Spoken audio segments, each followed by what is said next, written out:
আমার রুহুল কুদ্দুস তালুকদার দুলুকে জঙ্গি বানিয়েছিল, যারা ব্যারিস্টার আমিনুল হককে জঙ্গি বানিয়েছিল, যারা মতিউর রহমান নিজামীকে জঙ্গি বানিয়েছিল, যারা দেলোয়ার হোসেন সাইদিকে জঙ্গি বানিয়েছিল, এই সমস্ত সাংবাদিকদের বিরুদ্ধে অবশ্যই জবাবদিহিতে দরকার। মাননীয় স্পিকার, আমার জীবনের রাজনীতির যে অভিজ্ঞতা, আমি জন্মের পরে আমি রাজনৈতিকভাবে কিছু কিছু রাজনীতির সাক্ষী। মাননীয় স্পিকার, আমি প্রথম যখন এমপি হয়ে এই পার্লামেন্টে এসেছিলাম, ভেবেছিলাম একটা রাজনৈতিক পরিবারের সন্তান হিসেবে এই দেশের কল্যাণের জন্য কাজ করবো। মাননীয় স্পিকার, প্রথম এসেই যখন ট্রেজারি বেঞ্চে, তখন আওয়ামী লীগ, যে ভাষায় আমাদের নেত্রী, তখন বিরোধী দলের নেত্রী, আমরা এখানে বসা 96-এর 12 জুনের নির্বাচনের পরে, ওই দৃশ্য মাননীয় স্পিকার বলার নয়। আপনি নিজেও সেই সংসদের একজন সদস্য ছিলেন। মাননীয় স্পিকার, আমরা যেটা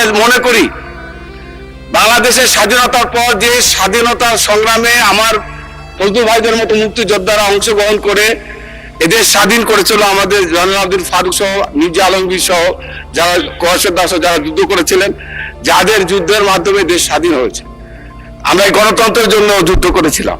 মাননীয় স্পিকার, স্বাধীনতার পরে বাংলাদেশে যে নির্বাচন হলো, নির্বাচনের পর এই সংসদে দাঁড়িয়ে শেখ হাসিনার বাবা শেখ মুজিব দাঁড়িয়ে বলেছিল, কোথায় সিরাজ শিকদার?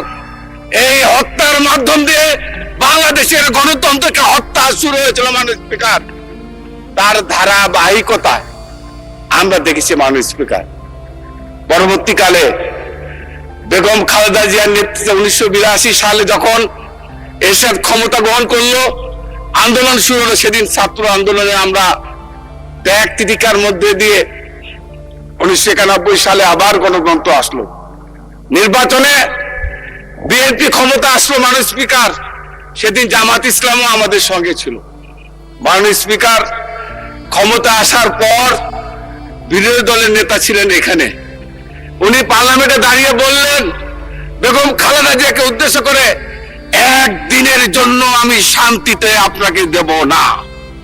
মাননীয় স্পিকার, এটা কি গণতন্ত্র? মাননীয় স্পিকার, এই গণতন্ত্রের জন্য কি আমরা সেদিন ছাত্র আন্দোলন করেছিলাম? শেখ মুজিব সিরাজ শিকদারকে হত্যার মাধ্যমে বাংলাদেশের গণতন্ত্রকে হত্যা করেছিল। ঠিক একই কায়দায় তার মেয়ে সেদিন তার রাজনীতিক, এবং আমি মনে করি সেদিন থেকে শুরু হয়েছে বাংলাদেশের রাজনীতির গণতন্ত্র হত্যার ষড়যন্ত্র। মাননীয় স্পিকার, আপনার মনে থাকার কথা, আপনাকে আমি সাক্ষী মানছি, আপনি তখন 1991 সালে বেগম খালেদা জিয়া যখন প্রধানমন্ত্রী, আপনি তখন স্বতন্ত্র এমপি হিসাবে ভোলা থেকে নির্বাচিত সংসদ সদস্য ছিলেন। মাননীয় স্পিকার, আপনার বিএনপি যখন ক্ষমতা আসলো, 43 দিনের মাথায় যে ঘূর্ণিঝড়, যে তাণ্ডব উপকূলবর্তী এলাকা হয়েছিল, মাননীয় স্পিকার, বেগম খালেদা জিয়া আপনারা সেদিন গিয়েছিলেন বন্যা উপকূলবর্তী এলাকায়, মানুষের লাশের সারি পড়েছিল। উনি ফিরে এসে উনি মনে করেছেন বিরোধী নেতাকে সম্মান করা উচিত, এবং আপনি নিজেও জানেন মাননীয় স্পিকার, বিরোধী দলের নেতা কখনো হেলিকপ্টার নিয়ম অনুযায়ী পায় না।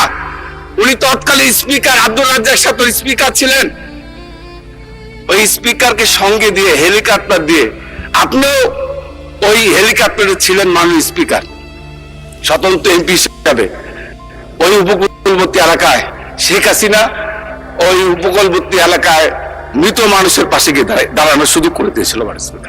মাননীয় স্পিকার, আমি মনে করি একজন সেই সময় তরুণ সংসদ সদস্য হিসাবে আমি যেটা প্রত্যাশা করেছিলাম গণতন্ত্রের জন্য, আমি কৃতজ্ঞতা জানাই আজকের বিরোধী দলের নেতাকে, আমি কৃতজ্ঞতা জানাই আজকে সংসদ দলীয় নেতা তারেক রহমানকে, ওনারা যে কালচার শুরু করেছে আজকে। মাননীয় স্পিকার, আজকে কষ্ট লাগে, আমরা রাজনীতি করি দেশের জন্য, আমার সন্তানরা আজকে ভয় রাজনীতি করতে সাহস করে না, কারণ যে ভীতির রাজনীতি আওয়ামী লীগ শেখ হাসিনা দিয়ে গেছে, আমাদের সন্তানদের সেই ভয়টা আজকে কাটানোর সুযোগ হয়েছে।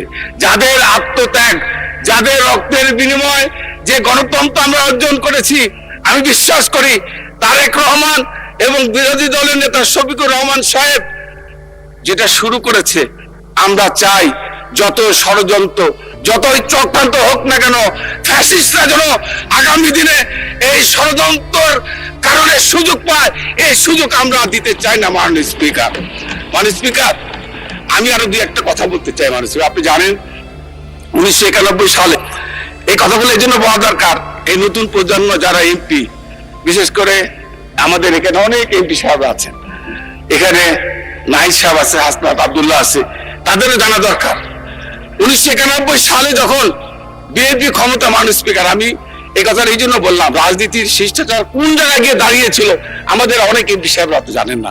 আপনারা জেনে আশ্চর্য হবেন, 91 সালে যখন এই যে তারেক রহমান সাহেব বাংলাদেশের প্রধানমন্ত্রী, উনি তখন দাওয়াত দিয়েছিলেন বিরোধী দলের নেতাকে। উনি বিরোধী দলের নেতা তারেক রহমানের বিয়েতে গিয়েছিলেন। তৎকালীন প্রধানমন্ত্রী বেগম খালেদা জিয়া তাকে রিসিভ করে, আমি ওই অনুষ্ঠানে ছিলাম। মাননীয় স্পিকার, সেখানে উপস্থিত ছিলাম তারেক রহমানের বিয়েতে। খালেদা জিয়া শেখ হাসিনাকে দাওয়াত দিয়ে নিয়ে তার পাশে বসে খাওয়ানো এবং গাড়িতে উঠে দেওয়া পর্যন্ত তাকে বিদায় করে দিয়েছিল। মাননীয় স্পিকার, আমরা আবার দেখলাম বিরোধী দলের এমপি হিসাবে আমরা এই পার্লামেন্টে ছিলাম। শেখ হাসিনা তখন প্রধানমন্ত্রী, তার মেয়ের বিয়ে কি ছেলের বিয়ে ঠিক আমার মনে পড়ে না, এই এলডি হলে, মাননীয় স্পিকার আপনার মনে থাকার কথা, এই এলডি হলে বিয়ের অনুষ্ঠান হয়েছিল। বেগম খালেদা জিয়াকে শেখ হাসিনা দাওয়াত দিয়েছিল, যদিও আমরা সেই দাওয়াতে ছিলাম না, কিন্তু আমরা শুনেছি বেগম খালেদা জিয়া সেই অনুষ্ঠানে গিয়েছে। শেখ হাসিনা তার সাথে দেখাটা করার প্রয়োজনীয়তা মনে করেন। মাননীয় স্পিকার, তাকে মিনিমাম যে সম্মান, একজন গণতান্ত্রিক নেত্রী হিসাবে বাংলাদেশের প্রথম প্রধানমন্ত্রী, তার প্রতি সম্মানটুকু করেন। মাননীয় স্পিকার, এই যে কালচার, আমি যেটা বলতে চাই, এই কালচার থেকে আমাদেরকে বেরিয়ে আসছে। মাননীয় স্পিকার, যে কালচার আজকে শুরু হয়েছে, প্রধানমন্ত্রী বিরোধী দলের নেত্রী, আমি ধন্যবাদ জানাই। আজকে প্রধানমন্ত্রী আহমেদ বিরোধী দলের নেতা, আজকে বাংলাদেশের সংকট হয়েছে, জ্বালানি সংকট হয়েছে, এটা সারা বিশ্বব্যাপী, এটা বিশ্বের ব্যাপী এই সংকটময় মুহূর্তে সরকার বিরোধী দল ঐক্যবদ্ধভাবে এটাকে নিরসন কিভাবে করা যায় তার জন্য তারা পদক্ষেপ নেওয়ার সিদ্ধান্ত নিয়েছে।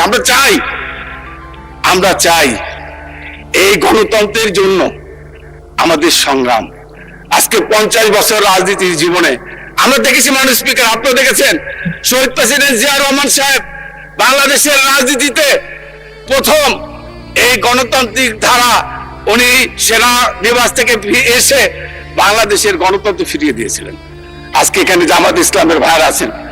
79 নির্বাচনের আগে বাংলাদেশে কোনো গণতন্ত্র ছিল, রাজনৈতিক দল ছিল না, একটাই দল ছিল বাকশাল, সেটা বাতিল করে শহীদ প্রেসিডেন্ট জিয়া রহমান বাংলাদেশের রাজনীতিতে বহুদলীয় রাজনীতির মাধ্যমে বাংলাদেশে যে ধারা চালু করেছিল, সেখানে জামাত ইসলামের তৎকালীন আইডিএল এর নেতা ছিলেন আব্দুর রহিম। মাননীয় হুইপ মহোদয়, আর 2 মিনিটে আপনি শেষ করে দেন। কয় মিনিটে শেষ করবো? 2 মিনিট প্লিজ। মাননীয় স্পিকার, আমি যেটা বলতে চাচ্ছি, আমার সর্বশেষ কথা যেটাই, যে আমরা যে হানাহানির রাজনীতি আওয়ামী লীগ শুরু করেছিল, আজকে ফ্যাসিস্ট বাংলাদেশ থেকে চলে গেছে, বাংলাদেশ ফ্যাসিস্ট মুক্ত। এই ফ্যাসিস্ট মুক্ত গণতন্ত্র, আজকে আমরা সরকারে আছি, আগামী দিনে জনগণ যদি আমাদেরকে ভোট না দেয়, আমরা আপনাদের এই জায়গায় বসবো। আমরা চাই আগামী দিনে ফ্যাসিস্টরা যেন কোনোভাবে সুযোগ না নিতে পারে।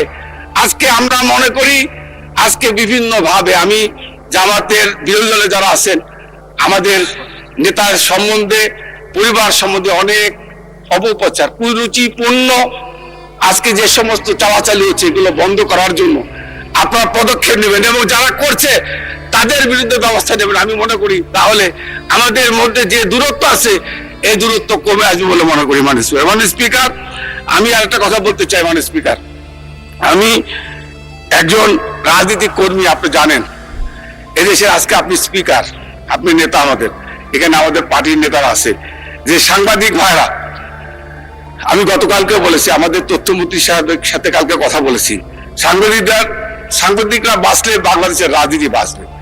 আমি মনে করি সাংবাদিকদের জীবনমান উন্নয়নের জন্য ওয়েজ বোর্ড হওয়া দরকার। মানে স্পিকার, এখনো নবম ওয়েজ বোর্ড চলছে, কিন্তু মালিকদের কারণে সেটা বাস্তবায়িত হয় নাই। সাংবাদিকরা ভালো থাকলে আমরা ভালো থাকবো। আজকে আমি সরকারি গেজেটও হয়েছে, কিন্তু এটা শিল্পের মর্যাদা পায়নি মানে স্পিকার। সে কারণে অনেক গণমাধ্যম সাংবাদিকরা নিয়মিত বেতন পায় না। আমি বিশ্বাস করি যে সাংবাদিকরা, আমি মনে করি তাদেরকে আমাদের এই দেশের যেভাবে সরকারি কর্মচারী কর্মকর্তারা বেতন পেয়ে থাকে, আমি চাই যোগ্যতা অনুযায়ী সাংবাদিকদেরকেও। ধন্যবাদ মাননীয় সদস্য, মাননীয় হুইপ। আর 1 মিনিট। ওকে, শুট। মাননীয় স্পিকার, আমি পরিশেষে একটা কথা বলতে চাই যে সাংবাদিকদের নামে যারা ইতিপূর্বে আমাদের চরিত্র হনন করেছে, আমি আপনার কাছে অনুরোধ করব এই সমস্ত সাংবাদিকদের বিরুদ্ধে ব্যবস্থা গ্রহণ করতে। যারা 111-এর নায়ক ছিল, যারা 111 নিয়ে এসেছিল, যারা বাংলাদেশের সার্বভৌমত্ব নষ্ট করতে চেয়েছিল, বিনষ্ট করতে চেয়েছিল, যারা ইসলামকে ধ্বংস করতে চেয়েছিল, যারা এই সমস্ত সাংবাদিক, যারা আমার রুহুল কুদ্দুস তালুকদার দুলুকে জঙ্গি বানিয়েছিল, যারা ব্যারিস্টার আমিনুল হককে জঙ্গি বানিয়েছিল, যারা মতিউর রহমান নিজামীকে জঙ্গি বানিয়েছিল, যারা দেলোয়ার হোসেন সাইদিকে জঙ্গি বানিয়েছিল, এই সমস্ত সাংবাদিকদের বিরুদ্ধে অবশ্যই জবাবদিহিতে দরকার মাননীয় স্পিকার। আমি এই বলেই সবাইকে ধন্যবাদ জানিয়ে বক্তব্য শেষ করছি। আসসালামু আলাইকুম।